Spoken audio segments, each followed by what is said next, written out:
There you go. You can tell Matt's back because all you can hear is a dog barking in the background. Oh, dear. Hola. Good to have you back, though. Did you miss me? Oh, yeah. Of course. In the same way that someone might miss, like, a headache or syphilis. No, I think it's every time Carlos went, oh, it's all running so well tonight, that it all fell apart. It fall apart, yeah. Absolutely, yes. Yeah, you've not learnt the lesson yet, Carlos. You never say that out loud. No. Even quietly to yourself. Never and I did shout, no! Yeah, that video's in C format, ready for you, labelled up. God, you're going to make me work for a living now, honestly. Oh, dear. Never mind. I call it the commentator's curse, just like on the F1. Absolutely. Oh, don't. Yeah, I still can't believe Russell didn't get. I'm actually pleased that an element of common sense has prevailed, but I'm still very surprised that he didn't get a penalty for the DRS issue. It was so weird when his transponder went out though, because it was mucking up everybody else's cars. Because you don't realise how much data is flowing around, do you? That all of the other teams are relying on to do stuff. Sorry, shut up, Smith. Gone into nerd mode. Dirk says, is this the real Matt or an AI-generated Matt? AI-generated, absolutely. You can tell because he's more compos mentis than normal. Oh, John Jester's at home for a change this week. Oh, how quaint. He's not in a completely different time zone. Oh, okay. Right, can I just have some sound devils then, please? Nev, can you give me a quick sentence? Yes, the Retro Airline Ad of the Week is worth staying up for tonight. Is it? Oh, very good. Carlos? Hello, Kevin Wallander. Cousin tight. Where have you got that? Oh, yeah. Oh, yes. Chat room. And Andy, please, can I have a quick level? Welcome to the pub. Oh, Carlos, you need to come up a tiny bit, please. How's that? Oh, yeah. No. So is that right? Yeah, that'll. So it's on your Zoom that I need it to come back to me. You need to turn up. Is that what you turned up? All right, I can turn up if you like. No. Did you turn that up or not? No, I didn't. No. Okay, Nev, can we quick level? Yes. How's that sound? Is that any better? Carlos, is that any better, Mr. Smith? Yes, lovely. And Andy. Hello. Okay, I think that'll do. Yep, there we go. Lovely. Thank you very much. I assume, obviously, you've been doing sound checks before you start every week. Anyway, moving on. Yeah. Okay. Fair enough. Yeah, and can I just say that normally Andy's the one who's really quiet. You can't really hear him. Okay, all right. Yeah. I think it's just your ability to use a mixer. Anyway, let's get it all out of the way before we start. Ooh, I say, lovely. Oh, I have you know, I can bake a great cake. What? Your idea? Oh, you mean a mixer? Your idea of a decent meal is beans on toast. No, cheese on toast. Oh, my apologies. with red onion. Oh. Cheese on toast with red onion. That gives me an idea for tonight's meal. Are you in the house by yourself, are you? No, Gemma's just got home, but we're having a cheap meal tonight, so no pots and pans. It's a quick sling something on a grill, grill it, and eat it. Grill it. Have you got an air fryer? We have. I'll just bang anything in there; it'll cook. Yeah, it's great. Yeah. The only time I've struggled is meat. Oh, I did a steak in the air fryer last night. Did you? It worked out quite well. Me and Paul do it every day at work. We have salmon, beef steaks, pork. Salmon? And we done lamb the other day. They pay you too much, salmon and lamb, at work. Yeah. Bah.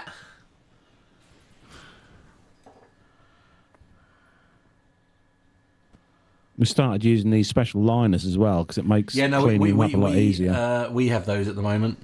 Yeah. They're great. Well, actually, we've got these silicone baskets, so we replaced it with silicone baskets because then it's better for the environment because you can just clean. Yeah. Okay, right. Screw the environment. Sod it. Are you allowed to say that on YouTube? A silicone basket? I don't know. A what now? Cooking podcast this week. Sorry, John. Sorry, John. It's my fault, isn't it? It's me that's doing it. I bet you've had none of this last 7 weeks since I was. Oh, Captain Cruz just finished a doner kebab. Oh, you dirty beast! You dirty beast! Oh, doner kebabs. Oh dear. with loads of onions.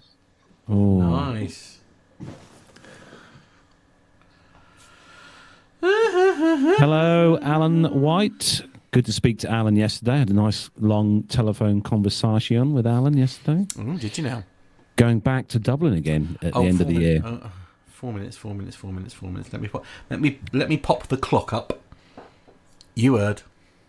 Twice to Dublin this year. I'm spoiled. Yeah, you have missed me. Go on, admit it. In the same I've way, missed all the innuendo opportunities. in your endo. Do, do, do, do, do. Lovely. I'll go and have a lie down. It'll be fine.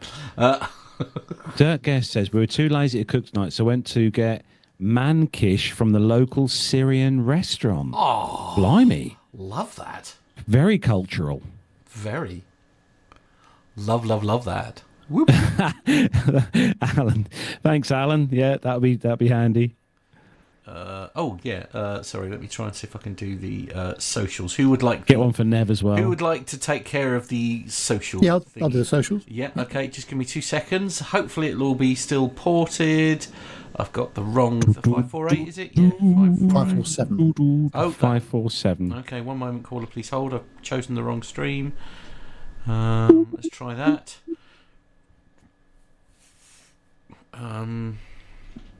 Okay, try that, sir. See if that looks right. Yep, that's good. Very good. Excellent. I don't know. Oh, there we go. Are we now? Yes. Why was I loading in a video? Can't remember. Okay. Oh, how are we doing for time? Oh no, the clock's gone. That's all right. That's fine, Nev. It's all right. It's all right. It's all good. We got it. Another update. What update? Every time I load this PC up, it Please don't do it downloads an now. update. We are No. we are 45 seconds from hitting the clock. Honestly. Hi, Masha. Oh, and he's off to go and get a pint. No. What? He's on an important call. Oh, is he? Airbus are ringing him. 20 seconds. I assume there's an intro all I've just found some food. Look, I could eat these during the show. Oh dear. Ooh, nice. Soft-pitted what? Yeah. You've not seen them before? Oh, right, okay, yeah. There you go, Lev. Look, see, that's how it's done. Look, there you go. Perfect. Used to eat loads of these when we were in Tunisia. Very nice. Oh, did you? Oh, okay. But they have the seeds in, which makes them Lovely. awkward. Could you please not have a mouthful just before we start the show? It's my fault for leaving them in here the weekend. Yeah, it is. Yeah, here we go. 8, 7, 6, 5, 4, 3.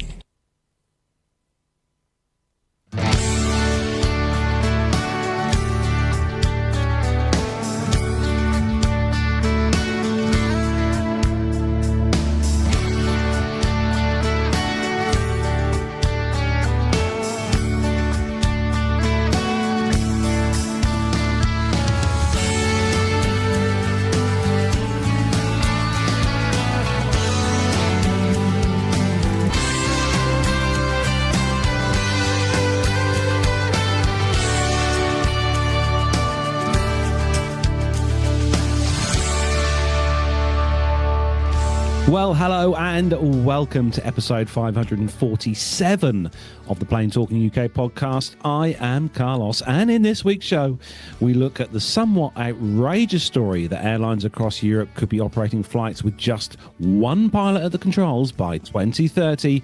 Yes, you heard that correctly. We talk about further delays to the launch of the Wizz Air A321XLR service and a second instance of cocaine being found on board a British Airways aircraft. Family show, All the ladies and gear. gentlemen. Family show. No idea, clearly. In the military news this week, the Royal Air Force tells us that the UK's F-35 Lightning force is ready for full operational capability on major international deployments, and the US Air Force F-16s fire live missiles over the UK in Europe's largest combat readiness drill. And of course, we have the ever-popular Retro Airline Ad of the Week. This time, we're going back to the 1980s for some T-tail action. So, joining me this week, across the fields, the glens, the dales, the sunny UK, which it has been today, thankfully, is, of course, Neville Bones. Yes, well, it's been a very exciting day today, one way and the other. Bit of Easter egg procurement has been going on. So hello. Important for a quick sugar rush later in the week. And then I spent most of the afternoon, Mrs. Nev was out with one of her chums, so I spent the afternoon watching some very sporty action on Flight Focus 365, which is quite a good YouTube site. So if you like watching stuff landing at Heathrow, but without all the audio commentary that goes with it, if you see what I mean, that is the platform for you. It was really good, actually, and quite a strong wind out of the southwest today. No wind shear or go around or anything like that, but it was all a bit sporty. And those there was a lot of the Airbus pilots I noticed landing well beyond the touchdown zone. So perhaps those Airbus aircraft like to keep flying. I think that's what it is. That'll be what it is. Yeah, absolutely. Yep. Well, good to see you back with us this week, as always, Nev. And yes, he's back this week after what can I say? He's been away a while, and he is real. He's actually here. He's not AI. He's not inflatable. It's, of course, Matt Smith. Inflatable? How very rude. I was referring to the inflatable pilot from the film excuses. Airplane. Here we go. Yeah. Spare me. All right, Otto. Oh. You still haven't watched the film, so you cannot appreciate that particular. No, you're right. No, you're right. No. I can't. Yes, no, I am here. I am real. Yeah. Yes, it's Wednesdays have been a bit challenging for me lately with a lot of other things going on outside. But yes, here I am. Hello. Well, good to see you back in charge this week. Pressing all the buttons. This is what it's been so long since I've done it. I have no idea if this is going to go smoothly or not. But good luck, everyone. Excellent. And back with us this week again, as always, it is our king connoisseur of all things sim and the Airbus. It is, of course, our sim training captain and legend, that is, Captain Andy. Legend, that's a bit much. Hello again, everybody. How are things, Andy? Right. You're healing up well. I think you're nearly completely healed up altogether now, aren't you, with your injury? I am, yes. And I have just had my EME on the phone to give me my medical back. Hey! Oh, that's great news. Good So news. I can go flying again. Yeah, that's definitely good news. Yeah, actually, that ties in with what Dirk said on the chat room there. He said, "Can you please update the intro and credits after the year's latest personnel changes?" Yeah, it's true. Yeah. Yes. Yeah, we need to do that, don't we? Yes, I should sort that out. I'll sort that out next week when I'm in the simulator, promise. Okie dokie. Okay. Need a video as well, please, for the opening sequence. Oh yeah, we need a video, don't we? Yeah. Something. Yeah, we'll have to work something. Shall we perhaps have our production meeting off air? Yeah, okay, we'll do that. That's a good idea. Excellent. Well, welcome to everyone who's joined us this evening. So let's have a look at the chat room, see who's in the chat room this week. And let's start at the top of the list. And as always, Mazouz, he's been in there all day. He's been waiting for us all day. Thanks, and thanks. Good to see you, Mazouz, actually, as well. myself and Nev were having a chat, weren't we, Nev, sort of like in between us. I need to know how you find us before it's been published, Mazouz, because that is an incredible skill. He does well. He does well. Indeed. Also, we have got Bill in there. He said, it's good to see you. He says, hello to all. Good hello to you, Bill. I've got Hobby Time. Says, hi, guys. Good to see you in there, Hobby Time. John Falk is in there as well this week. Scroll down. Richard Adams. Hello to you, Richard. Good to see you in there. We've got Kevin Wallander. Hello to you. Says, good evening, gents. Good to see you, Kevin. We've got Dirk S. Wouldn't be the same chat room without Dirk in there. He does say, actually, Matt, he says, the one and only Matt is back. He is, yes. I'm sorry about that. Yeah. John Jester. The check finally cleared. That's what it was, yeah. John Jester is in a normal time zone this week. He's at home. It's good to see you in there, John, this week. The lovely Bill is in there as well. Was loving the F1 chat earlier. Bill was. Captain Cruz is in there as well. Good to see you, Captain Cruz. We have got, let me scroll down, make sure I don't miss one. Alan White says, good evening, PTUK land. We've got a story that Alan sent to us this week coming up later as well. Masha in there, the lovely Masha. Good to see you in the chat room this week, as always. Andy Wilson, he's in the chat room. Arnie Carlson, hello from Possum Town. Hello, Arnie. Good to see you in the chat room. Jonathan Warner says, good evening, PTUK land. I've heard of Hello him. to you, Jonathan. Yeah, I've heard of him. And, welcome one and all to the show this week. Don't forget, if you're listening to us as an audio podcast and you want to see just how stunningly crisp and pressed Nev's shirts are, Always. make sure you go onto YouTube, hit the subscribe button and bell icon to be notified when we are live recording new episodes, and you can check out Nev's pressed iron shirt. So there we go. Isn't that right, Nev? Yeah, it's a good one this week. Yeah. Very smart. Honestly, puts us to shame. Yeah. Right, we have got lots to get through this week, and as we said, it's a double bubble for the Retro Airline Ad of the week this week. So, if all the team's ready, let's do some commercial news. The captain has turned on the seatbelt light. Please take your seats and fasten your seatbelts.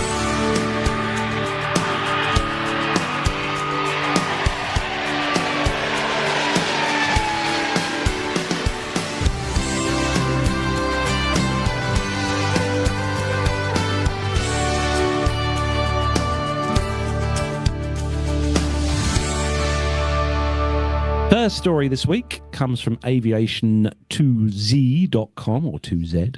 American Airlines Boeing 777 new business suite details have been leaked this week. So American Airlines is launching business class suites with doors on new Boeing 787-9s, expected to debut on the Chicago O'Hare to London Heathrow route, followed by the Philadelphia to London Heathrow after a brief domestic run.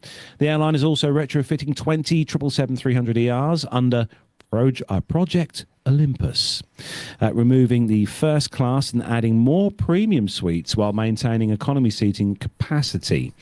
The 777-300ER reconfiguration represents a significant shift towards premium seating, with total premium seats increasing from 84 to 114 without reducing coach capacity.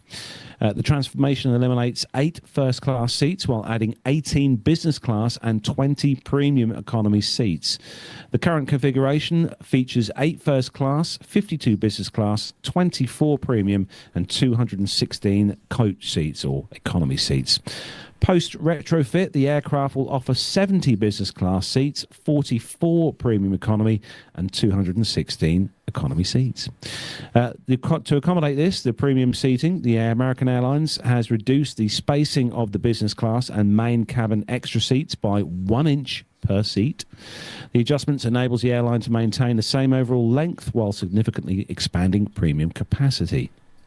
According to Aviation Insider, the final layout of the reconfigured 777-300ERs will feature 330 total seats, 70 business class, 44 premium economy, and 30 extra legroom coach, and 186 standard economy seats.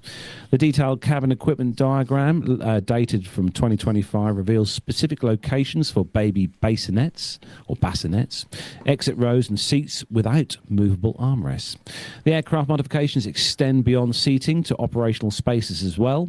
The after-coach galley will be reduced to half its current size, while the mid-coach galley will be eliminated entirely.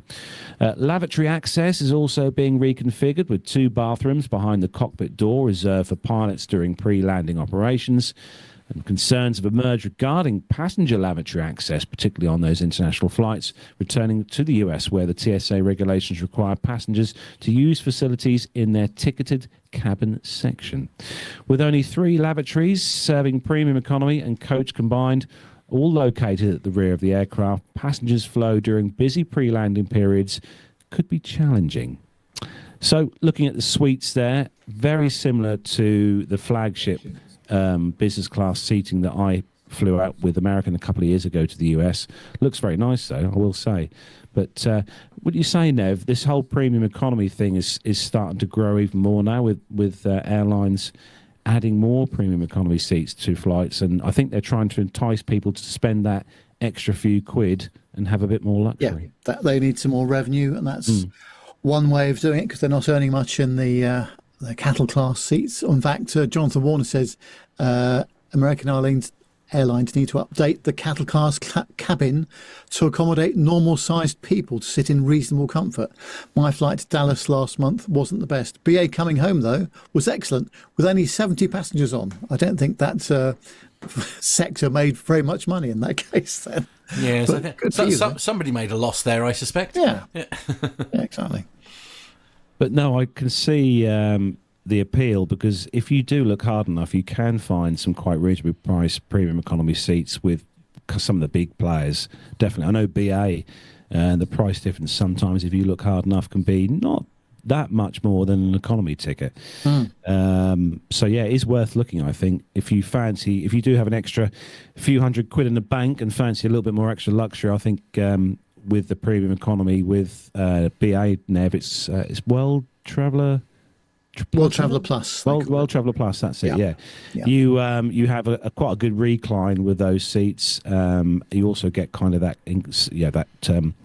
cabin just for you in that particular section as such, and you also get the little mini kit as well, Nev. Yes, slightly better food, I think I'm right in saying, on some of those sectors as well. So I must say the premium economy offering, or World Traveller Plus offering on BA is really good. So could be interesting to see more of that. The problem is, the more premium seats you cram in, the less premium it becomes. Yes. Yeah, I think they'll stop it. And also, probably stop like everybody's getting rid of first class now because nobody buys it. Business class, especially take BA for example.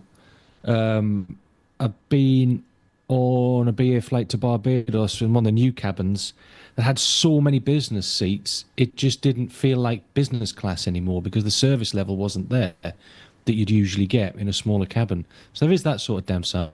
Sorry to chuck that rain in there, but it makes the airline money. Would you pay the extra, Andy, to bump up to premium if the option was there? I'd go business every time. I'd just pass premium completely. Yeah.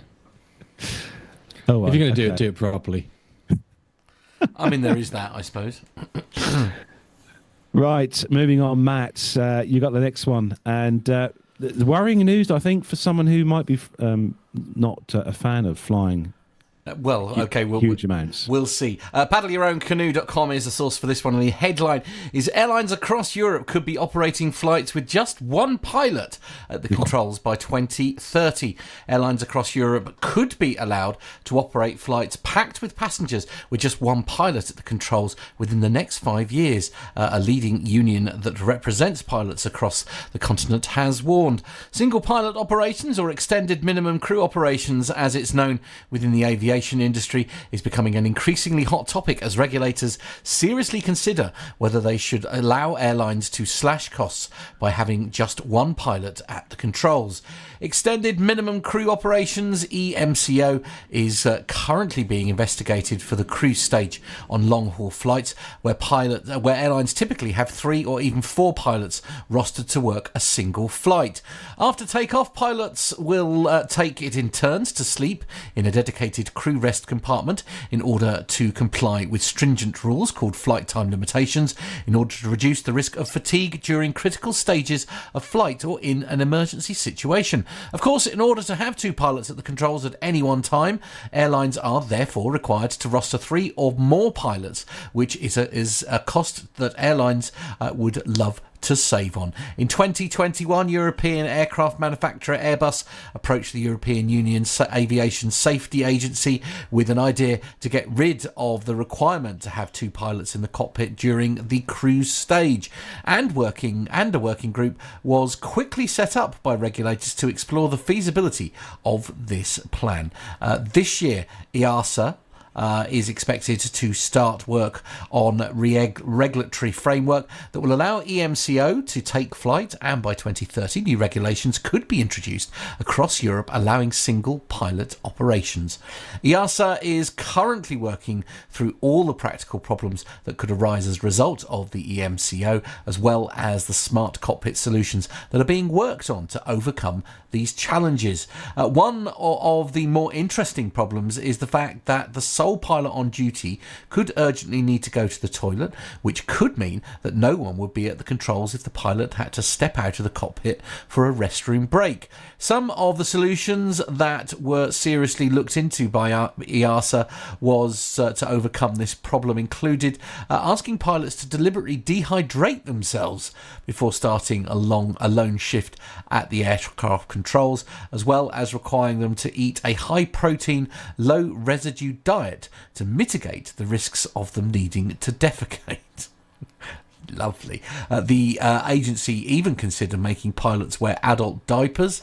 Oh, that's in no way demoralising or degrading, or equipping cockpits with disposable urine collectors. Thankfully, the safety regulator discounted these outlandish solutions, saying that they were not acceptable nor feasible. However, Airbus has been working on a potential solution in the form of a radio-equipped potty that could be installed behind the captain's seat in the cockpit. If EASA approves the concept, could be tested on Airbus flagship A350 wide-body aircraft by 2027. Pilots' unions claim the motivations behind Airbus's push for the EMCO is simple. It's all about money. The hope that airlines would be more likely to buy Airbus planes over rival Boeing because the cost savings in pilot wages would be so huge. The Airbus A350 was again mooted as the best aircraft EMCO as it already has several autonomous systems, including an emergency descent feature that automatically takes the plane down to a lower safe altitude in the event of sudden depressurization without any pilot input. Cathay Pacific was reportedly looking at trialling EMCO this year, although it is unlikely that this will now happen. Discuss. Oh dear. Dear. Keeps popping up, doesn't it? Every now and again we have this pop up on the show. Can we just stop it? It's just mad, isn't it? I mean, let alone the safety aspect, I mean, which is just such a big discussion point on its own. I'm of the view that I want to see people being paid the correct amount of money for doing the job. And this is a race to the bottom. And I really hope the unions will dig their heels in as hard as they possibly can, let alone the regulator as well, to not allow it. I just think it is absolutely berserk. I remember going from, well, not myself, but reading about the challenges of going from 3 people in the cockpit to 2 people in the cockpit. And whilst that all works pretty well, the workload can be quite high, I would imagine, under emergency situations, or having to deal with failures and that kind of stuff. Only goodness only knows what that would be like in a single pilot operation. Yeah, let's start with the physiological side first for pilots, talking about all this dehydrating themselves and all that. My biggest concern here is incapacitation. Even if the pilot collapsed into the controls, that's a massive issue there straight away that the automation can't do anything about, because you can just disconnect it accidentally and push the stick forward and off it goes. Well, you're right there about failures, Nev. When you have a failure occur, the workload is huge, and the aircraft are designed for 2 pilots, because one pilot can't, on big jets, one pilot can't reach everything. There's the other part as well, where if you're one pilot dealing with an emergency, it's only your opinion, your view, and what you see occurring. When there's 2 pilots together, they can both see very different things happening and can also come up with different ideas. One might be better than the other when deciding what to actually do. You're putting a lot of pressure on one person here to firstly deal with the problem, so problem solve it, work out what it is, then work out how to fix it, and then make a decision on what to do next. So and if you're dealing with air traffic control, it's difficult to understand because, of course, normally one pilot flies, one is monitoring and deals with the radios. You're doing both jobs here. The workload's astronomical. I just don't see how this can ever work. The manufacturers can say all they want about the automation's amazing, it's amazing, it's amazing. Yeah, it's great. Automation is there to help pilots. It's not there to replace them. At the end of the day, pilots manage that automation. That's what our job is. Yeah. But from a personal point of view, I don't want to fly an aeroplane by myself of this size. That's a lot of pressure. But the good thing is at the moment, they're just talking about the cruise stage. So I guess if something did happen, apart from immediate actions, another pilot would join you quite quickly. But going forward, there's always this, just single pilot ops for everything. And I think that's really dangerous. Yeah, John Jester in the chat room makes the comment that you're saying about the workload, Andy, being high at certain times, and John points out when you're in different foreign countries, the workload as a pilot is also very much more higher. Yeah, exactly. As Dirk says there as well, why not suggest a remotely operating pilot who works from his desk at home? Same thing, really, isn't it? Mm. Stress levels will be a bit low for him as well because he's not sat there when the thing's going wrong. Dirk S. Aviate, navigate, listen to the AI co-pilot hallucinating. Useless BS to you. All jokes aside, though, Andy, you referring about having a remote pilot sort of getting involved in there and like almost no stress levels because they're not sat there. Is that something that could help?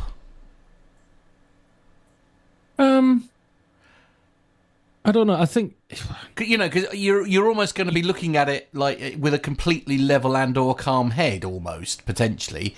Because you're not wrapped up in the environment. I mean, there is the strong argument that if there is something going drastically wrong, that fear might help. But yeah, a bit of adrenaline is always useful in those situations. It does sharpen one's senses. We can on modern aircraft with SATCOM and things like that, you can have direct links with the engineers who can help with things as well, because those guys have got a much deeper knowledge of the aeroplane. So if there's something gone wrong, you've dealt with it. Ultimately, what you have to deal with the situation there and then. If it's going wrong, you can't be calling up people going, "Oh, can you help me?" You've got to deal with it, get the aircraft safe, aviate, or fly, as Airbus call it, fly, navigate, communicate. So fly the aeroplane, then work out where you are, then you can go to these other people to ask for help. But that's the most important thing, fly. Because if you're not doing that, nothing else matters because you're going to crash it. But it could be to have them with you. There's a question in the chat room from Bill, Andy. I don't know whether you can see that one or whether you can answer that one. Yes, Andy, what happens on the 320 when your FO has to go to the little pilot's room? Well, it's a very short break, so we just strap in and wait for them to come back, essentially. But that's very different. That's just a short period of time. We all have to take physiological breaks and jump out and use the bathroom, especially on the 5-6 hour sectors. Mm. Very interesting. We'll probably hear this story again in another month or two's time, and they'll be bringing that date forward even further, I expect. Nev, you've got the next story, and bad news for anyone wanting to go on the XLR with Wizz. Yes, a bit of a shame here. It's on the Aviation A2Z.com website, and it says that Wizz Air UK has postponed the introduction of its Airbus A321XLR aircraft for the second time due to an unforeseen issue during the delivery process, the airline confirmed to CH Aviation. The low-cost carrier had not revealed a new timeline for the aircraft's arrival, and specific reasons for the delivery date delay remain undisclosed. The airline originally planned to launch its first A321XLR flight, revenue flight, on the London Gatwick to Jeddah international route on March the 31st. This date was later rescheduled to April the 10th, but now faces another delay of an unspecified length. Despite these setbacks in aircraft delivery, Wizz Air UK proceeded with an expansion plan and launched London to Riyadh flights using A321neo aircraft instead. However, this aircraft has a shorter range compared to the XLR, and to compensate for this limitation, the airline has reduced passenger capacity on these flights to decrease the aircraft's weight, enabling non-stop operations between the two airports without refueling stops. The first A321XLR for Wizz Air UK will bear the registration Golf X-Ray Lima Romeo Alpha, manufacturer serial number 11631, and will become the inaugural A321XLR in the entire Wizz Air Group fleet. Wizz Air Holdings has ordered 47 A321XLR aircraft across its 4 Air Operator Certificates, AOCs, which will include Wizz Air Malta and Wizz Air Abu Dhabi, in addition to Wizz Air UK. The A321XLR represents an extended range variant of the A321neo, distinguished by its increased range and improved fuel efficiency. The aircraft features several key technical enhancements, including a rear centre fuel tank, reinforced landing gear and optimized wing flaps, enabling it to achieve a maximum range of 4,700 nautical miles. This aircraft can accommodate up to 244 passengers and contain a fuel capacity of 32,940 litres, making it well suited for longer routes that were previously served by larger body aircraft. Just a couple of the tech specs for you. Maximum takeoff weight in this aircraft is 101 tonnes. Range we mentioned already, 4,700 nautical miles. Passenger capacity up to 244 seats.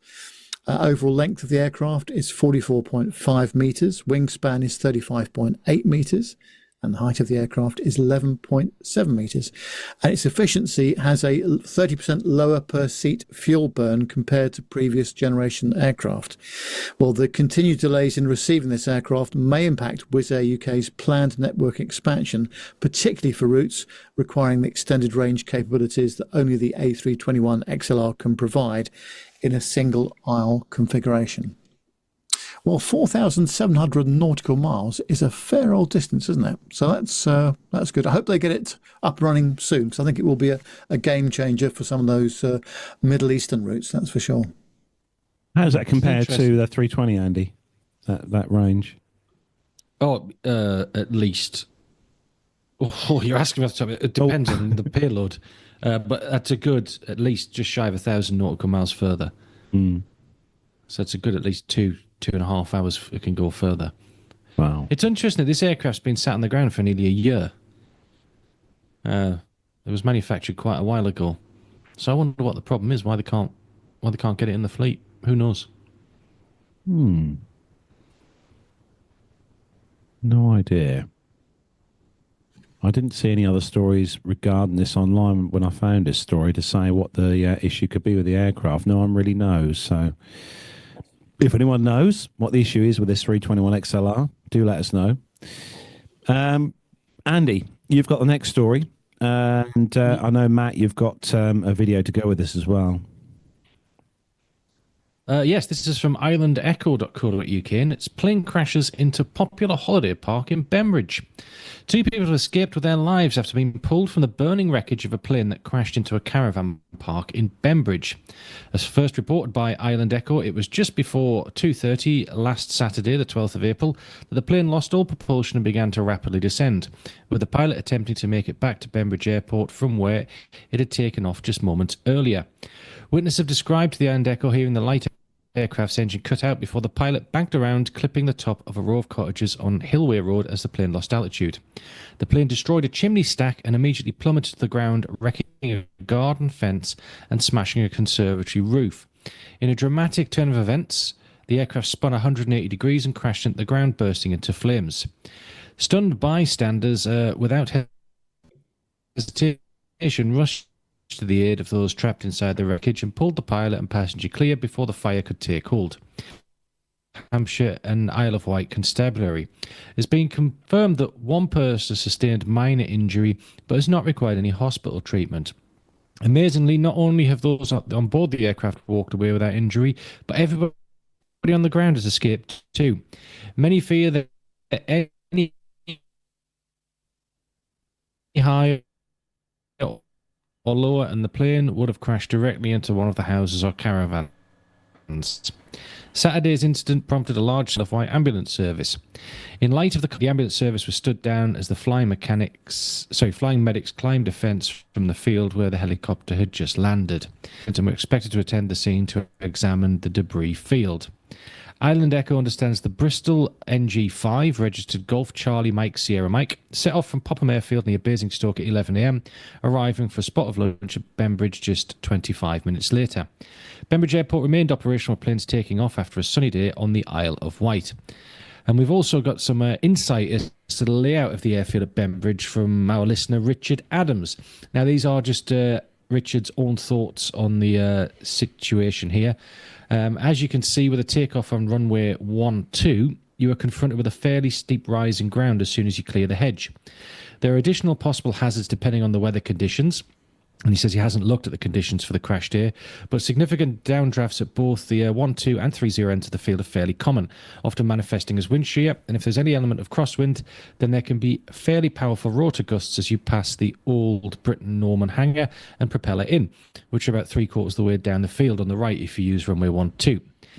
In typical conditions experienced there, if using the full length of the runway and take off on runway 12, in my now sadly defunct AA5, I'd expect to reach 500 feet just after clearing the cliffs, and would start my left turn pretty much as soon as I was over the sea.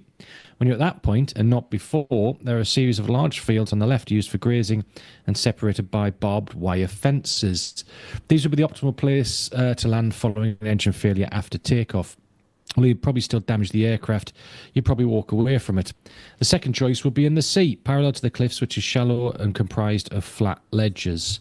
There was also a diagram there, I think you might have it or not, of the route the aircraft took. He says, if this is correct, then it appears that for whatever reason the pilot ignored the golden rule about never turning back.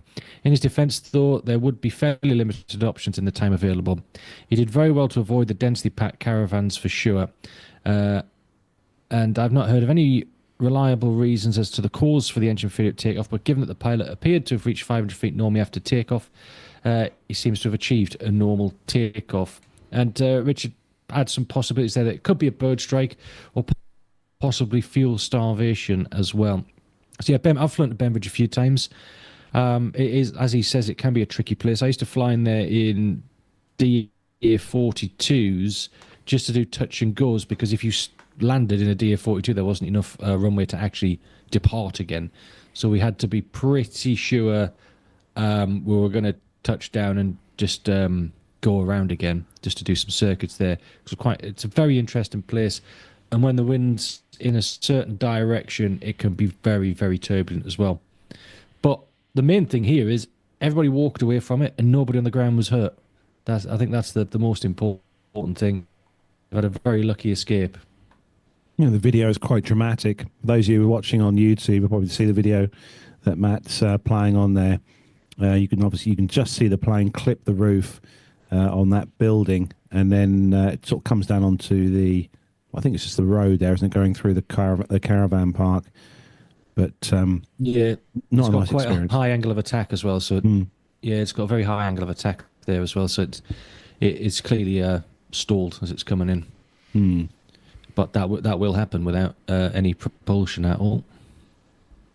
So thanks to Richard Adams for giving us his views on that, because he I think he'd know better than most people, Nev, wouldn't he? Being someone who's from that area. Yeah, very much so. And I hadn't realised how challenging Bembridge was, actually, until he had mentioned it and Andy had mentioned it as well just then. But yeah, that's what you call a short field landing, is what the pilot accomplished there, wasn't it? But thank goodness that everybody was okay. Agreed. Yeah, it's one of those first things you're taught, isn't it? I think, Andy, when you learn to fly, is when you take off, is to look ahead and see what fields that you could put down into should you have an engine failure. Absolutely, because if the engine fails, it's basic aerodynamics now. Rolling into a turn, you can stall one of the wings very quickly. It's much better just to keep the wings level and try, if you can, to land ahead. Yeah. which is slightly tricky if you're taking off from 27 Mat at Beccles, because you've got the solar panel farm just off the end of the runway, just over the road, which makes things quite tricky. Sure, I'll say yes. Yes.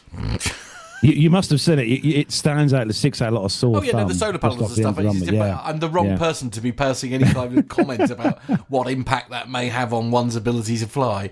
But other than that, they are quite lucky there at Beccles, because everything else is surrounded. It's mostly fields, lots and lots and lots of fields around there. So it's you just got to watch out for those pylons. That's the only thing. Yeah. Nev. How do I say this? BA, what's going on? Well, yes, there's a second instance of a BA plane being involved in a drugs bust after an engineer finds block of cocaine hidden in the lavatory. This is on paddleyourown.canoe.com, and it says that a second BA plane has been involved in a massive drugs bust after an engineer reportedly discovered a block of cocaine with a street value estimated at £100,000 hidden inside a lavatory after it arrived at London's Gatwick Airport. According to the British tabloid newspaper The Sun, the startling discovery occurred after the plane was towed to a maintenance hangar shortly after it arrived at Gatwick after an overnight flight from Orlando.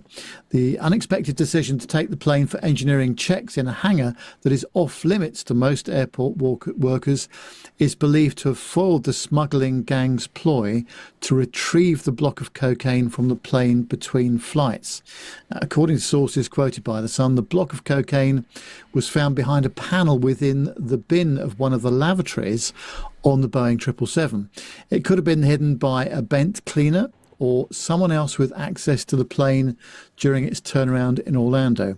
Once on the ground in Gatwick, the gang who arranged the shipment would have organised for somebody with security clearance to pick up the block and then use their special airport privileges to bypass routine customs checks.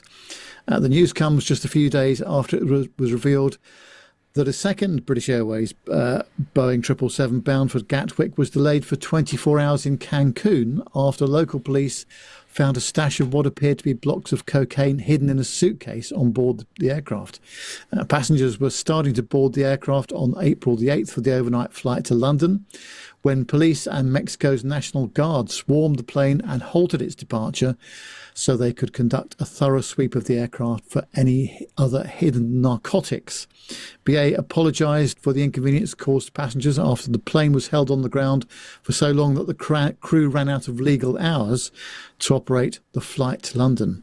Whilst unusual, it's not unheard of for drug cartels to corrupt airport and airline workers to help move drugs around the world undetected. Ouch. Wow. So next time I'm on my A320 going to Edinburgh, I'll have a good poke around the lab to see what's going on there then. Oh, goodness me.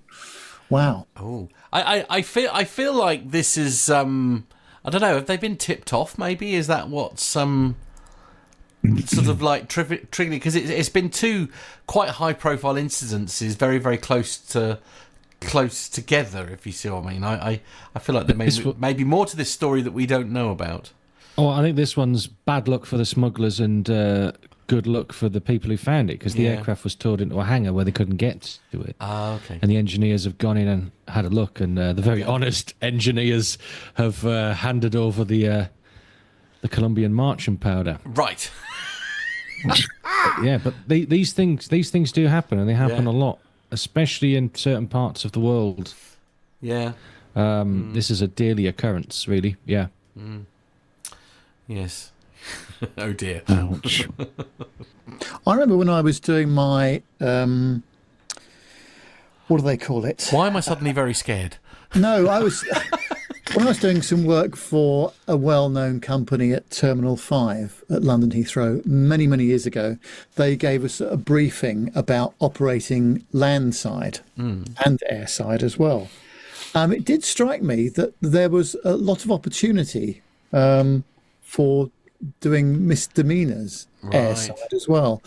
And when I looked around the room at some of my colleagues that were with me at the time, I'm going, yes, You look a Yes. likely candidate, don't you? So, and that's at Heathrow. So when it's down route, Yeah. things can happen, can't it? So Yeah, quite. amazing. Yes, honesty, Oh, I think, boy. is what they were banking on. Right, so from one naughty subject to a nice subject with the next story from cntraveller.com. Be interesting to see whether Andy's flown into a couple of these. I think he probably has done. The most beautiful airport landings in the world. So few jet setting joys compared to bagging a window seat on a particularly scenic flight as the crew take to the tannoy and announces the impending descent through the clouds and closer to the destination we've been dreaming of for so long. We turn our heads in anticipation, fingers clenched, cross for the clearest conditions possible. Thanks to research conducted by the travel insurance specialist All Clear, we now know which flights are worth fighting over for a window seat. The team conducted a global eye tracking study to discover the most beautiful airport landings in the world. All Clear analysed which runways caught participants' attention the quickest and how long each one held their attention before cross-referencing the two metrics to reveal which arrivals should sit atop of the bucket lists. While some of the top rankers are far-flung destinations such as UNESCO World Heritage Sites in Australia, Lord Howe Island and Rio de Janeiro Santos Dumont Airport, others are much closer to home. London City Airport, which came a close second in the Condé Nast Traveller's Reader's Choice Awards Best Airports in the World list, comes joint fifth alongside Rio in All Clear's rankings. We're not surprised, the views across the glittering capital visible through the windows on approach. So, starting off with the list then at the bottom of the list at number 16, Billy Bishop, Toronto City Airport in Canada. Wellington International Airport in New Zealand. Nice Côte d'Azur Airport in France. Or Nice, that's the one. It is nice. I like them biscuits as well. 13 is Telluride in Regional Airport, United States. 65 that scored. Seychelles International Airport at number 12. Lukla Airport in Nepal. Seen that one on many YouTube videos. Number 10, Daniel K. Inouye International Airport in the US. Never heard of that one. Number 9, Juancho Irasquin Airport in the Caribbean, Netherlands. Number 8, Paro Airport in Bhutan. Number 7, Innsbruck Airport in Austria. Number 6, London City Airport here in the UK. 5, Rio de Janeiro Santos Dumont Airport, Brazil. Number 4, Pitkin County Airport in the US. Number 3, a bit closer to home for us, Madeira Airport in Portugal, scored 77. Number 2, Queenstown Airport in New Zealand, scored 79. And number 1, Lord Howe Airport, or Lord Howe Island Airport in Australia, scoring 85. Any there, Andy, that from obviously you have the best seat in the house, to be fair, when you're making the approaches, but any of those that you recognise? Yep, I've flown to Queenstown, Madeira, Innsbruck, Nice and Wellington. Ah, there we go. And the view's even better out of the front than it is out of the side. I was going to say that Wellington- approach into Madeira must be quite nice, Andy. It is, yeah. The approach into Wellington is fantastic.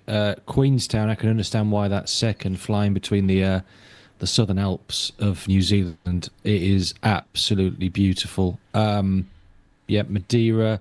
Nice, though, out of that is my favourite. It's beautiful.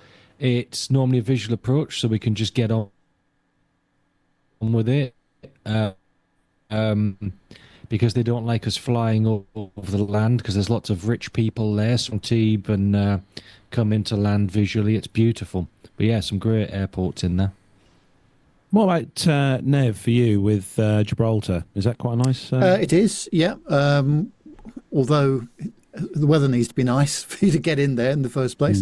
The only two I've flown into here are London City and, actually three of them, Nice and Billy Bishop Toronto City Airport, because when I was there in Canada 2019, one of my our friends John took us up in his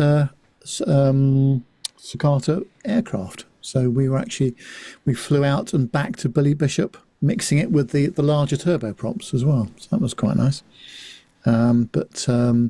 Yes, some of those like Paro and Lukla, I mean, well, it's just a quick search on YouTube tells you all you need to know about those airports. Definitely. Yes, and I don't want to see either of those from the front. Thank you. No. Yeah, isn't the Lukla one that in Nepal? That is the one with that incredibly short runway, isn't it? That goes just literally goes off into a massive dip at the end. I think, isn't it that one? Yes. Yeah. Right, Matt, you've got the next one going across to Ireland for this one. Indeed, and thanks to Alan White, who's very kindly sent in this story. The headline, Nashville International Airport launches Aer Lingus' first non-stop flight to Dublin. April the 12th, 2025, IAG-owned Aer Lingus launched a brand new transatlantic corridor connecting Dublin Airport and Nashville International Airport using its Airbus A321XLR narrow-body aircraft registered as Echo India X-Ray Lima Romeo. The transatlantic flight took 8 hours and 14 minutes, according to FlightRadar24.com data. Nashville International Airport hosted a lively and immersive celebration on the 12th of April to Dublin as to commemorate the successful launch of Aer Lingus' inaugural non-stop flight connecting Nashville to Dublin. As BNA's newest airline partner, Aer Lingus brings expanded international connectivity and world-class service to Middle Tennessee travellers. The event not only underscored Nashville's growing role in global air travel, but also immersed attendees in Irish culture with captivating live performances and festive decor.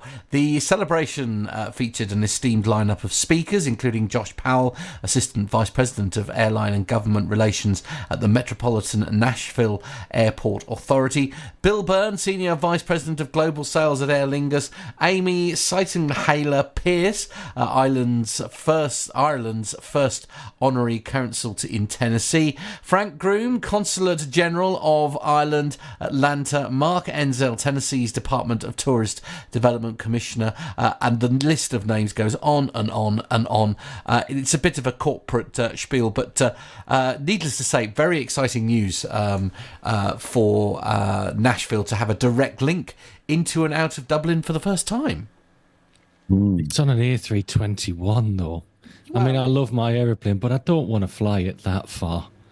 I mean, it is a special XLR, isn't it? You know, I mean, it's still a 321. It's still a dual aisle, narrow body. yeah, absolutely. No, single aisle, lovely. Oh, Yeah. nice. Yeah. Okay, yeah. Which is exactly what Alan said. It's quite pricey as well, though. Have you seen it? Yeah, if you want to fly an economy return in May, it'll cost you £905 return.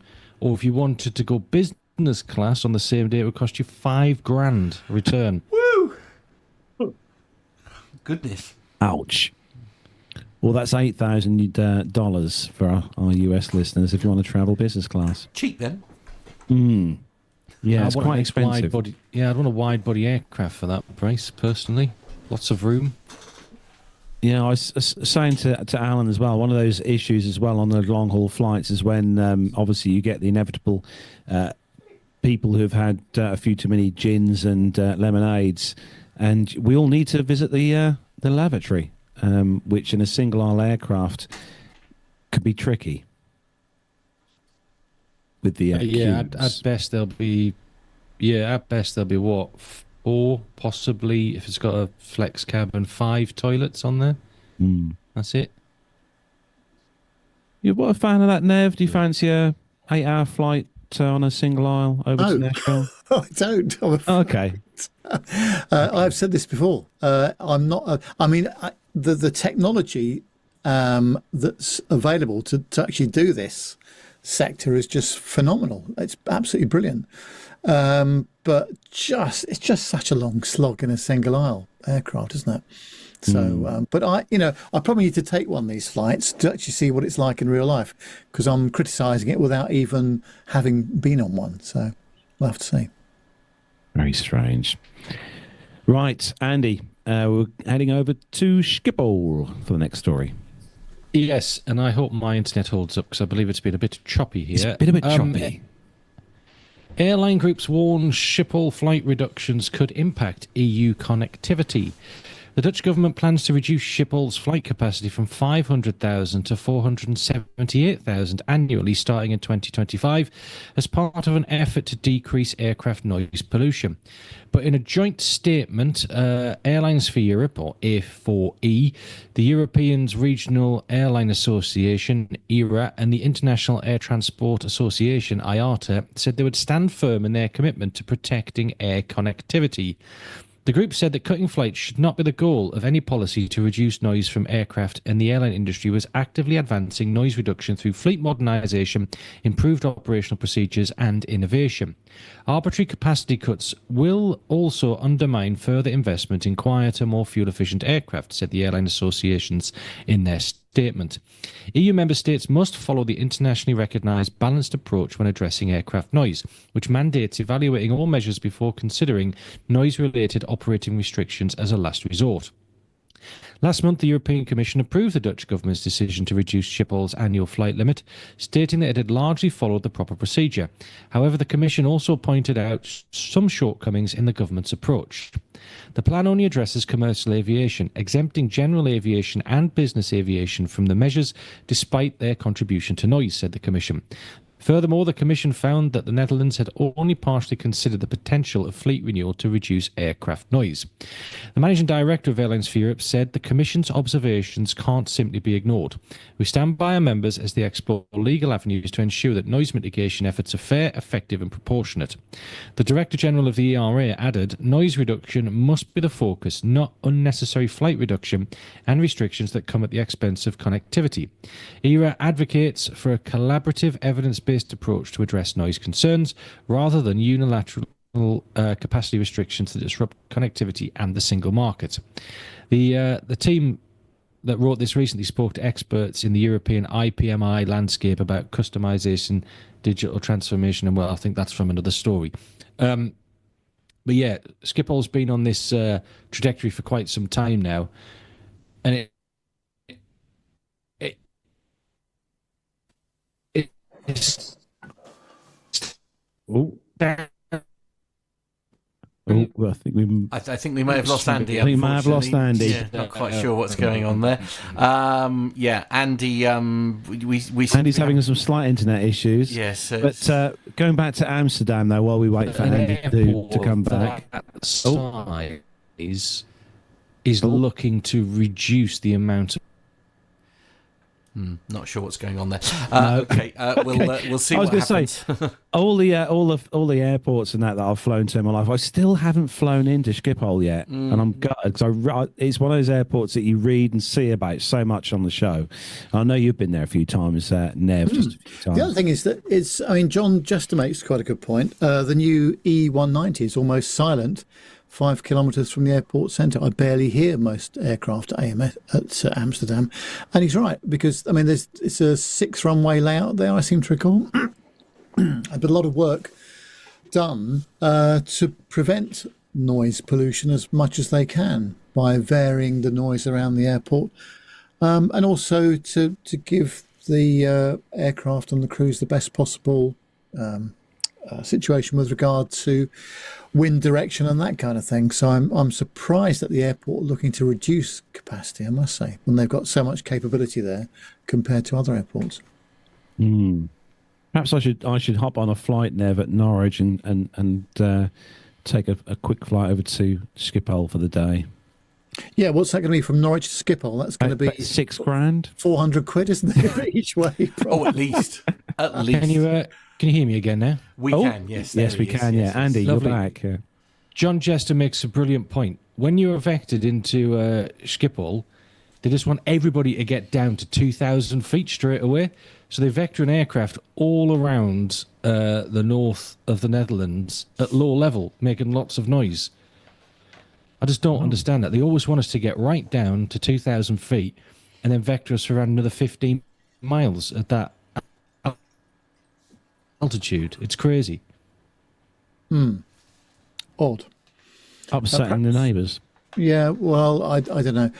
Just a thought. I wonder if Andy perhaps turn off your video for a sec, possibly, if that might improve the bandwidth.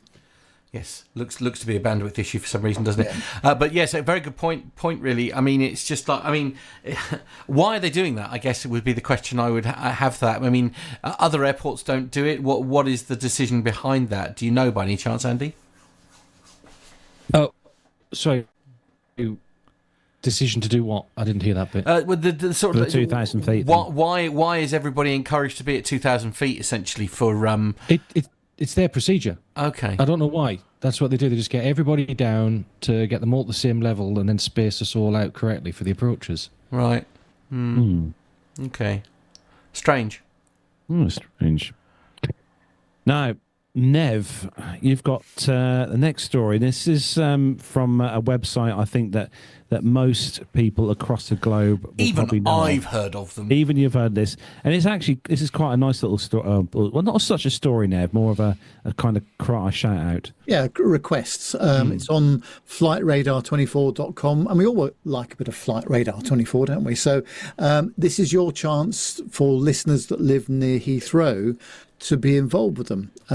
Can you help them boost flight tracking in and around London Heathrow Airport? So if you live or work near the airport, Flight Radar 24 are looking to boost flight tracking coverage around the airport, and they need your help to do it. So if you live or work within 1 mile of the airport, you can help power flight tracking by hosting a Flight Radar 24 ADS-B receiver. They are especially interested in hearing from individuals located to the south and southeast of the airport.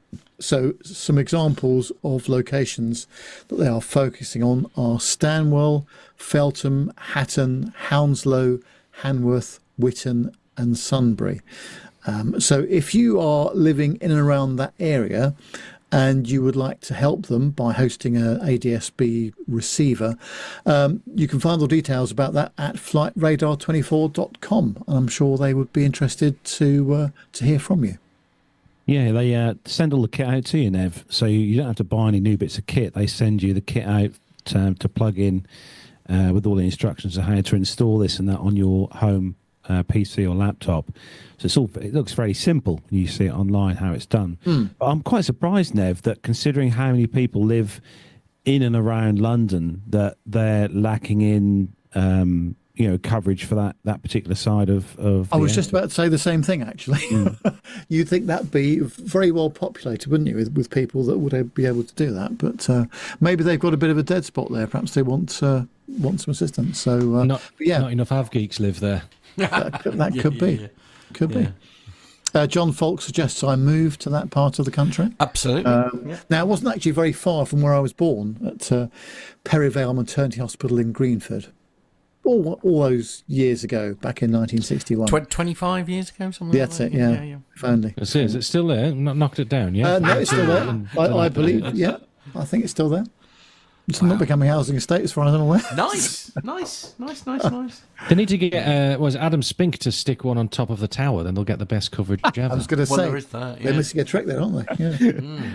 It's not a bad idea. There must be some rule against that, surely. There probably is. Yeah. I mean, because you probably, if you did, you'd have to have one for all of them. You couldn't just pick one, I dare say. But there you go. Who knows? Maybe with the company now being basically a more or less private company rather than a sort of like a publicly owned one, perhaps that would be less complicated. But yeah, there we go. I think as well that there is a perk. You do get a perk if you do sign up for this. I'm pretty sure I read on the website that if you sign up for this and have the gear and send the signals to them so they can have the better coverage, I'm not 100% sure, but I'm pretty sure that you get the gold package. Nice. Okay. Given to you, which is quite nice to have. Yeah, definitely. It definitely opens up the app itself. It opens up to a lot more coverage of weather overlays and airport overlays, all the routes and tracks and stuff. I assume that's the one you already have, Carlos. I do. Yeah, Yeah. of course you do. Yes, absolutely. Yeah. I'm a yearly subscriber. I will admit. I do have the silver one. Believe it or not, even I have the silver one. Yeah. That's good. Yeah. It's handy to have, and I think pretty much everyone who listens to the show, I would imagine most of our They listeners must have an account have if the app. nothing else. Have the app. I mean, there are a few other apps as well where you can watch stuff, and there's obviously the big one here in the UK, which Jonathan Warner uses for the military aircraft, is ADSB Exchange, which is always a good one. Which is not app-based. You have to go via a web browser for that one. But it's good for tracking military grey stuff, that one is. Very much indeed. Yeah. Nev's go-to then, obviously. Yeah, Nev's on there all the time. Yeah, he's on there all the time. Now, Matt, this is an interesting headline to this story. Well, I'm not sure about this headline, if I'm honest with you. It's a bit of an and finally, which is... fine. I'm not sure how I feel about it, but we'll go with it. Why not? Airlive.net is the source for this one. It's our and finally this week, and the headline says, a penguin-caused helicopter crash in South Africa. The penguin, which had been placed in the box and on the lap of a passenger, slid off and knocked the pilot's controls just after takeoff from Bird Island off the Eastern Cape on the 19th of January. The South African Civil Aviation Authority said that the impact sent the helicopter crashing to the ground. No one on board, including the penguin, were hurt. That is a huge relief. The authority said that the lack of secure containment for the penguin was responsible for creating the dangerous situation. According to the report released this week, the flight had been conducting an aerial survey of the island, part of the Eastern Cape province. After completing the survey, the helicopter landed, where a specialist then requested the transport of one penguin back to Port Elizabeth. The Aviation Authority said the pilot conducted a risk assessment, but omitted to include the transport of the penguin on board, which was not in accordance with the Civil Aviation Regulation CAR 2011.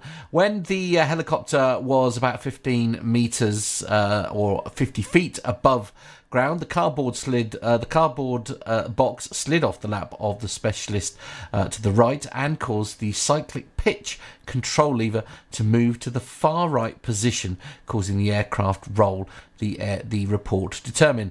Unable to recover, the main rotor blades then struck the ground and the helicopter ultimately crashed onto its starboard side, approximately 20 metres from the point of liftoff. While the helicopter sustained substantial damage, both the pilot and passengers were uninjured, and the penguin was completely unharmed. Amen. That's good. To that. Indeed. Yeah. I mean, it was the penguin's fault. Oh, clearly. Yeah, absolutely. That was not in doubt. Yeah. It's mad that he conducted a risk assessment but omitted to include the penguin, Yes. which was the whole reason he was there. Which is the whole reason he was doing it. Yes, indeed. Small detail, slight error, one feels. Also, it must have been quite a small helicopter with no back seats, because normally you'd put your kind of boxes or cargo on a back seat, or at least in a secure cargo. Well, it might have had a back seat. It's just this person wanted to sit with it on their lap. Oh. I mean, I'd much rather have had it out of the box and on my lap. But I mean, I never travel to the vets with the boys. Oh, hello. Oh, I've lost everybody now. Oh dear. Oh no. What's occurring? 2004, by the way, is where I've had the glitch, just so that I remember. That's unfortunate. It looks like it's just me. Let's see if we could try and get them back. I don't know quite what's happened there. Let's see if we can... bear with me. We will try and get them back. There we go. Hello. So we're back on now. We're back on. There we I go. looked in the corner of my eye and saw a stuck image on the screen. Indeed. Right. They are back. Okay. Yeah, so basically we continue after we died after I'd said about having a penguin on my lap. And that was it. It all died there. So we'll just need to pick it up from there. That's where I can edit. 2004 is the editing mark point, so that I can cut that out in the edit. And I'll tell you what, we'll just move straight on to... That was the last story. Yeah. So if you want to say that was the last story, I've got a little message I would like to put out as well before we go into the Retro Airline of the Week, if that's okay. So moving Hang on on, from sorry, switching camera. no, thank you. Just realised you're still frozen, so bear with. Oh, You're not on Zoom, but you are on the thing. it's 22 degrees Celsius in here. It's lovely. Okay, I'm just going to try and refresh. Oh, we never have these problems when Carlos does this.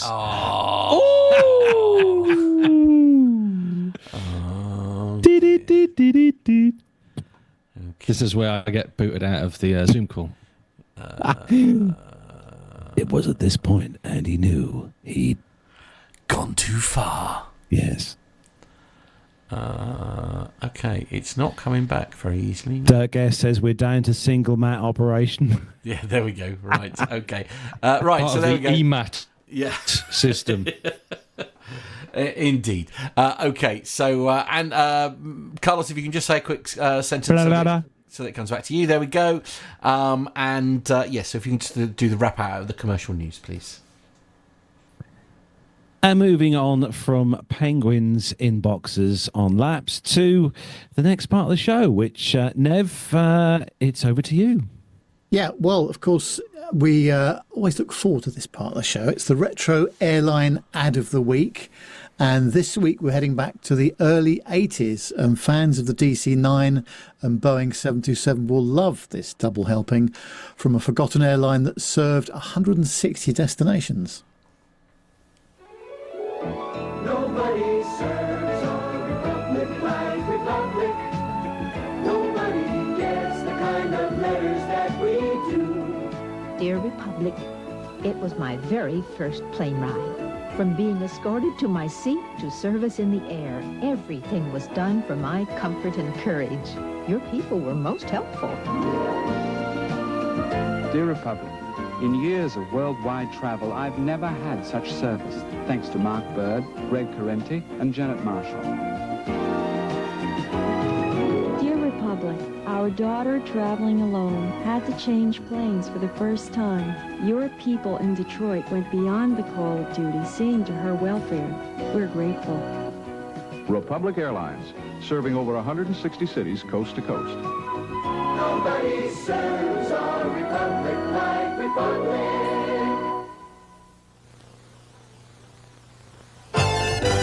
Nobody serves our republic like Republic. Nobody serves as many cities as we do.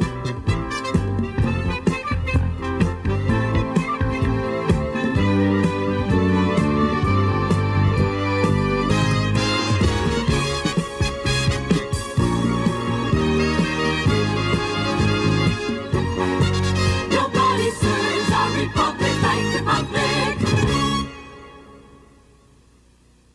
I mean, I don't even know where to begin.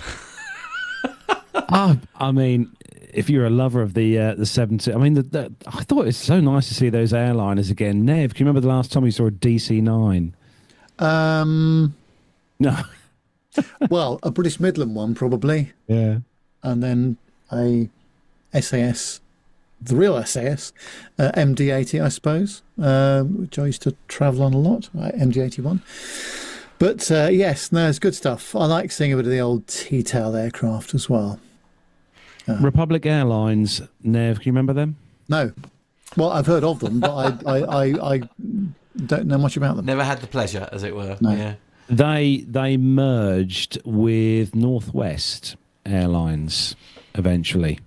But they were founded back, it's a long while ago. The 70s they were founded back. But yeah, Northwest they merged with in the end. But yeah, a good old-fashioned Retro Airline Ad of the Week. There we go. Big on production there, wasn't it? In terms of the orchestra and the singers. And I mean, there was some. That's exciting. Phenomenal. Yeah. Indeed. Absolutely. Indeed. Now, I'd like to, if I may, just very quickly make a bit of a request, if I may. A very dear friend of mine and Carlos's, a young lad by the name of Matt Holsworth, has got a very, very special radio show that he's got to do tomorrow. It's at 11:15. If you want to get involved with it, and it is important that you do this, it's http:// utter-radio.co.uk. No, it's not secure. utter-radio.co.uk. It's his last part. So he's currently at Salford University. It's his last paper, and they're doing like a Newsbeat style programme for 45 minutes all about aviation. It's his last sort of thing that he has to do before he completes his degree in broadcasting, which he's doing at Salford University in Media City in Salford. And if anybody is free to tune in onto their stream at around about 11:15, he would really appreciate you getting involved. Now, Matt is, as I say, a friend of Park Radio. He has just secured himself a position on Radio 1 after starting his life with Park Radio, and this he's chosen the theme of aviation.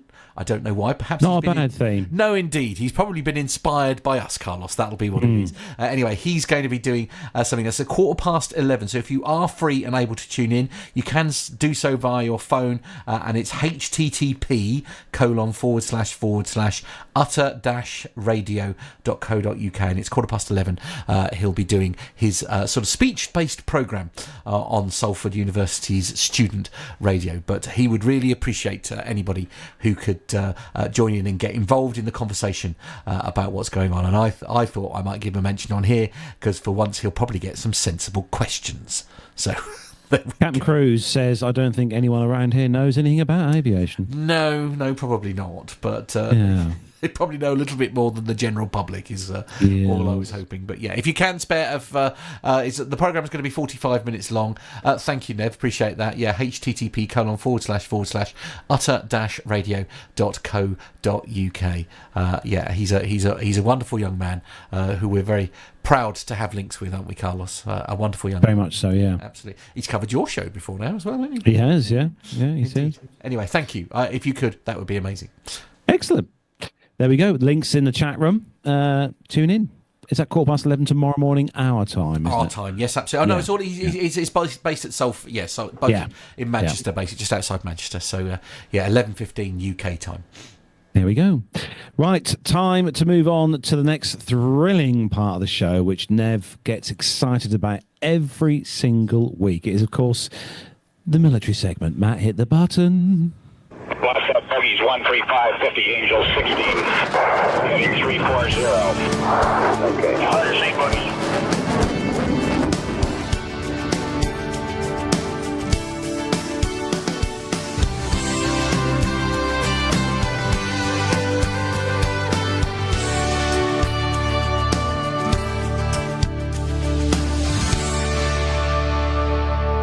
First story comes from raf.mod.uk, and the headline, UK's F-35 Lightning force ready for full operational capability on major international deployment. So the cutting-edge F-35 jets operated by the 809 Naval Air Squadron and 617 Squadron RAF will take to the skies aboard the HMS Prince of Wales for the Operation High Mast, also known as Carrier Strike Group 25. This dynamic mission will not only showcase the UK's advanced carrier strike capabilities, but also assert the Royal Navy flagship and UK jets as they travel through the Mediterranean, Middle East and Indo-Pacific. This represents a crucial turning point for the F-35 programme, affirming the UK's power to project air superiority anywhere in the world, in the air and sea or land. Operation High Mast is poised to be a landmark event, with plans to declare full operational capability for both jets and the Carrier Strike Group within a year. While the F-35 jets have been proven their mettle in operational settings, this new capability will enable sustain the deployment of multiple squadrons from land, sea, enhancing the UK's rapid response capability significantly. Group Captain Butcher, commander of the Lightning Air Wing, noted, Operation High Mast marks a pivotal milestone for the Lightning programme. We are on track to achieve full operational capability for the F-35 in the UK, with the ability to deploy 2 squadrons to the Maritime Operating Base. The 809th Naval Air Squadron, known as the Immortals, was re-established back in December 2023 and consists of top-tier personnel from both the Royal Air Force and Royal Navy, exemplifying the strength of joint force operations, Commander Smith asserted.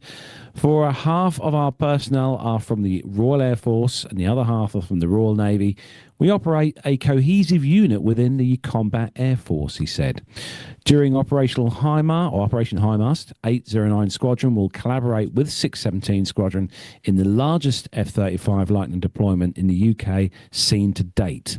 The mission will involve exercises with allies across Europe, Asia, solidifying the UK's crucial role in NATO and global defence.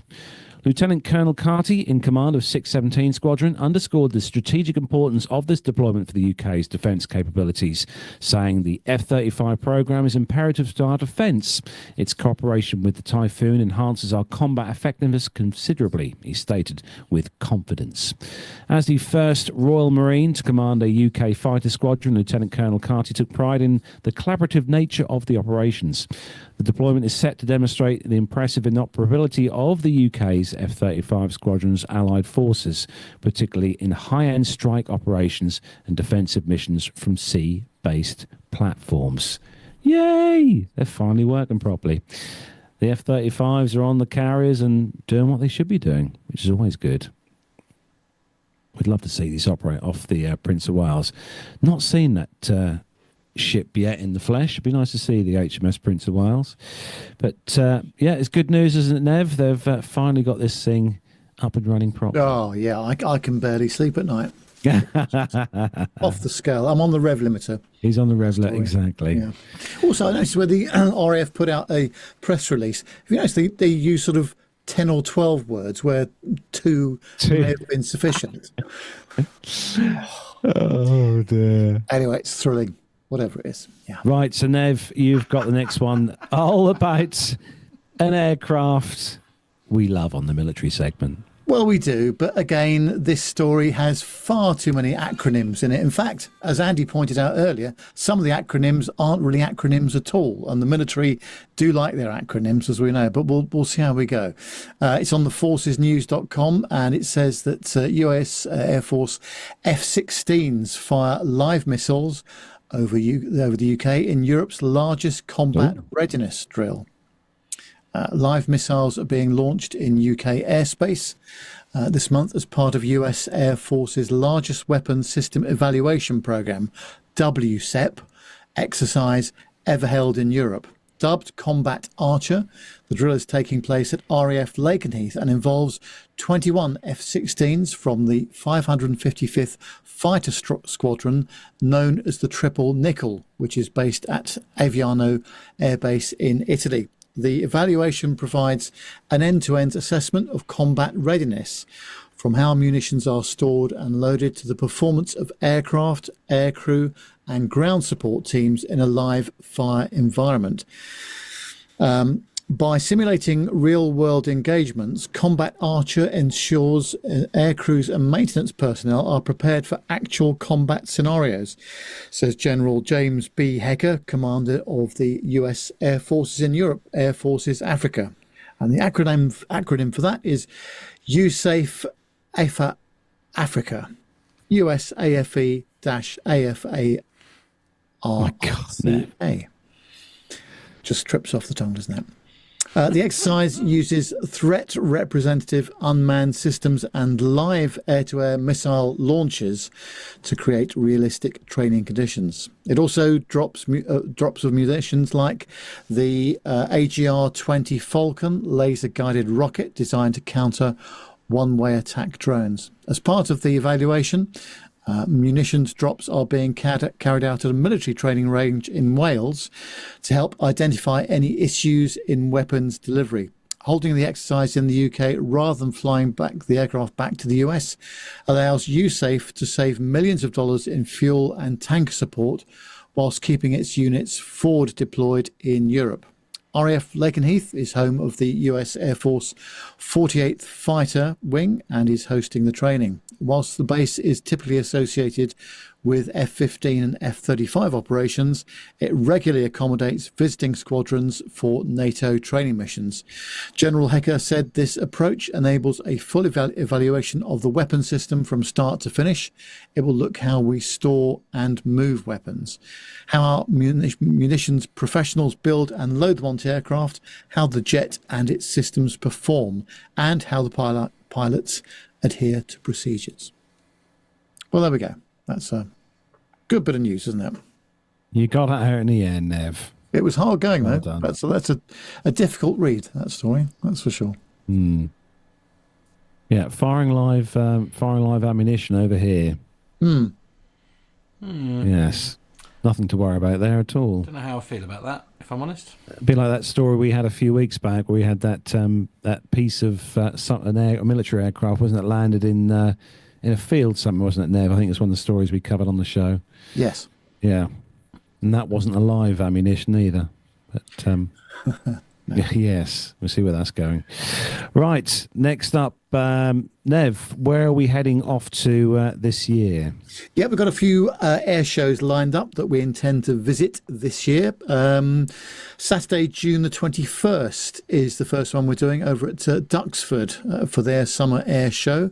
That's if you want to go to that, that's £49.50 for an adult. Child under 15s go free, and you've got to book your car parking as well if you want to be there with your car, so you can't park on site without a permit, and the price of that is £5. So the children under 15 or younger have to be accompanied by an adult as well. Shuttleworth Summer Air Show, July the 26th. We're going to have some presents there as well from 9 o'clock in the morning all the way through. Well, we'll see if we're still there at 9 o'clock at night when it finishes, but the first flying attractions start at 2 o'clock in the afternoon. Ground attractions are open from 9 o'clock. That means hot dogs and burgers, I hope, as well. Oh, hello. Very important. Pricing for that, £42 for an adult and £36 if you're a member of the Shuttleworth collection as well. Children go free. A couple of things we've got lined up. We're going to the Bray Air Show, and the Bray Air Display is the biggest public free event in Ireland, and our good friend Alan White is assisting us with that. So we'll be there on August the 2nd, which is not that long if you think about it. Beccles Air Show, beg your pardon, the Beccles PTUK Summer Meetup. We're looking at around about the 30th of August at the moment for that. Not been confirmed yet, but just sort of pencil that in your diary if you're thinking about meeting up with us. We're also just talking about whether we can do the Sywell Air Show as well later this year. So we'll come back with more details about that. We're in contact with the organisers at the moment. Just sent off all of our documentation for that. We hopefully will hear back from them soon. Good. Comment in the chat room, Nev. Dirk S says Summer Air Show. That's another use of the SAS acronym. Oh, yes. Yeah. That's it. Yes. Also, Dirk S is playing around with the thought of possibly going to Bray as well, Nev. Oh, very good. Yeah. Well, Very good. I'm looking forward to that very much, I must say. And we'll see how that goes. But we've not seen the show schedule for it, but Alan said he will let us know as soon as he knows. Sorry, I have to share this. I've just had a message sent to me by somebody who who may or may not remain nameless in the chat room. They just sent me a message saying, if anyone gets a message from me about canned meat, don't open it. It's spam. Oh, God. You know who you are, and you need a slap. That's what you need. I'm going to guess that's a Mr. Warner style joke. No, but, not Mr. Warner. Although, okay. yes, I can understand why you would say that. Oh, dear. For their own safety and or protection, they will not be named. All right, okay. We'll let them off. Honestly, Tanya liked that one. Anyway, hello, Tanya. If you like that one in the chat room. Laughing away there. Right, Nev, where can our amazing listeners find out more about us? Yes, well, if you're familiar with social media, which I think everybody is these days, you can contact us on Facebook, LinkedIn, Twitter or Instagram. Just search for Plain Talking UK. You can email us at the show, podcast@plaintalkinguk.com. And our website is www.plaintalkinguk.com. We need to do a bit of work on that with some updates. I'm on it. I am.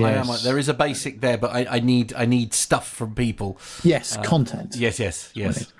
Don't forget, we've got a new WhatsApp number as well, which has been working really well. It's +44 7446 975 214. That's +44 7446 975 214. You can subscribe to our YouTube channel as well. You'll get notifications when we go live, and you can help shape the conversation of the show by joining us in the chat room. Just go to youtube.com and search for Plain Talking UK.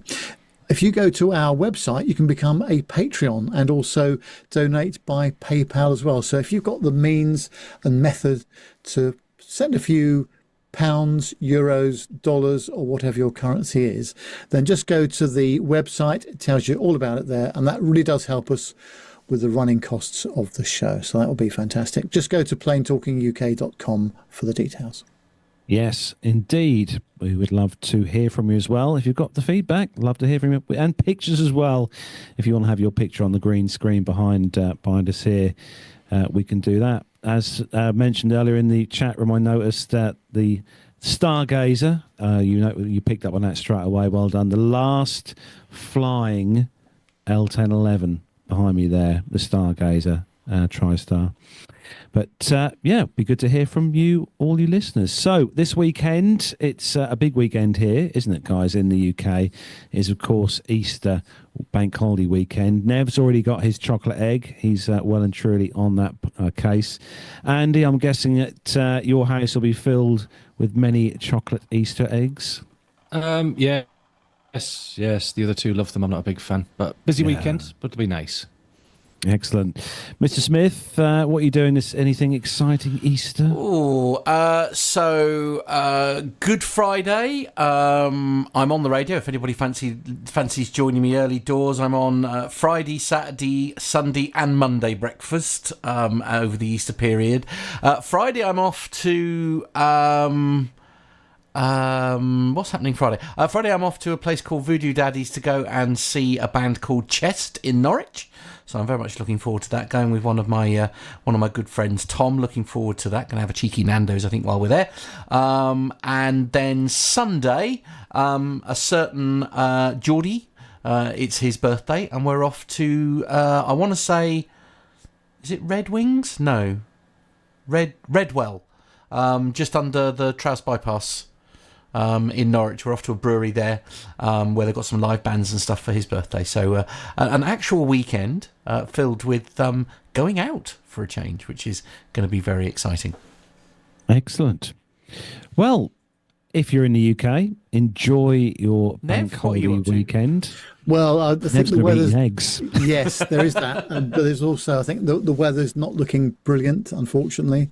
Having had several weeks of really good weather, just as we come to the Easter bank holiday, time for the rain. But the garden could do with it. That's the way I look at it. Yes, that is true. The garden could absolutely, definitely 130% do with it. That's the thing, isn't it? Not going to dispute that at all. Isn't it always the case whenever the bank holiday weekends come up, the weather always takes a turn for the worse?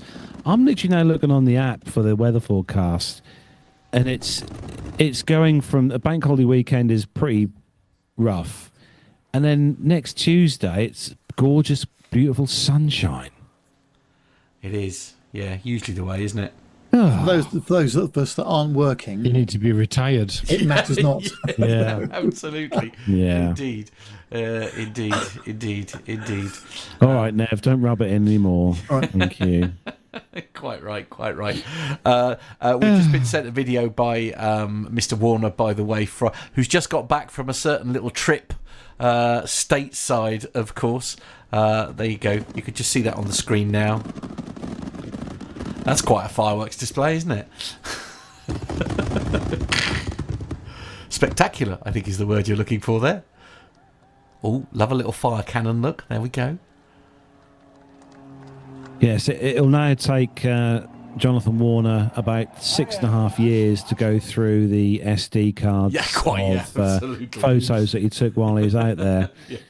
He'll be emailing Nev this week to assist him, being as Nev's got plenty of time. Well, quite absolutely. Have you had that conversation with yourself yet? By the way, Nev, about how it was that you had time for work originally. Well, yeah. I mean, I have been very busy actually over the last 10 weeks or so. Now I can't say I'm particularly missing work. I'm missing some of my chums that I used to work with, although I've been in contact with them couple of weeks ago, but I've been busier than I expected to be, I have to say. I'm not surprised at all. Nev has the cleanest car on his street. Well, I did until we had some of that rain. It brought up all the sand business from Africa as well. So that's starting again now. No. Well, you've got tomorrow, Nev, or Friday. Yeah. So the rest of the week. Oh, that is where we're going to bring episode 547 to a close this week. Big thanks to everyone who's tuned in the chat room. Thanks to everyone in the chat room for giving us your viewing this evening with your lovely messages in the chat room. It's been great to see you all in there. And also thanks to all the audio downloaders of the show as well. Big thank you to all you for downloading the show each week. We really do appreciate it. Also thanks to Nev. Thanks to Matt and Andy as well. Hopefully Andy will lay some new cables from the pub studio to his router next week. He'll be able to join us in visual as well as audio. Andy, you still there? That's a bit much. Yeah, I was going to say. Pay no attention to the nasty man, Andy. I'm still yeah, I've got a 30 meter roll of Ethernet cable in the garage here. Oh, he is cutting in and out. To be fair, I take it all cutting back. in and out. Yes. I take it all out. I take it anyway, all back. While Andy recovers his internet, we'll say goodbye to everyone tonight. Have a great rest of the week and the Easter weekend if you're here in the UK. Enjoy yourselves. Enjoy the weather, ish, and. He's carrying on. He's very poor Andy. He's having he's having so many issues tonight.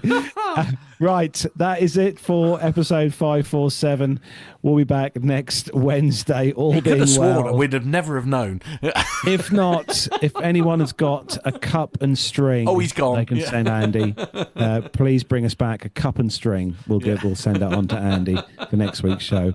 So from me, Carlos here in the home studio, from Matt over in the P2K Master Suite Studios, from Nev in his glorious studio over in the countryside, and also from Andy, who was here but now is sadly departed with his internet issues. Have a great week, and we'll see you next Wednesday. Say goodbye, Nev. Take care. Bye for now.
We're back. Well, we're back. Andy sadly is not back at the moment. I'm just going to check to make sure he's not trying to rejoin. No. He's not there. Run out of bandwidth. He's run out of the northeast of England has run out of bandwidth. Yes, absolutely. And he's on dial-up. Oh dear.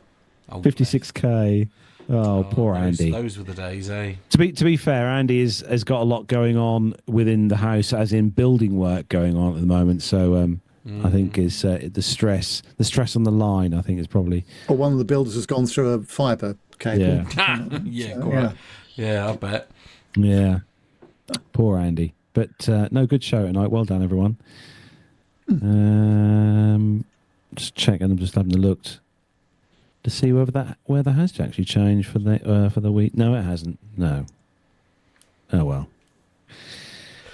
It was nice. Do you know, it's funny because we had such a lovely weekend last weekend, didn't we? Yeah, the weather was so good, so good. John Falk does say that it did improve after he turned the video feed off. Richard Adams, as long as the pub hasn't sprung a leak. True. We have to prioritise here. Andy's saying it's completely gone now, so he really... Poor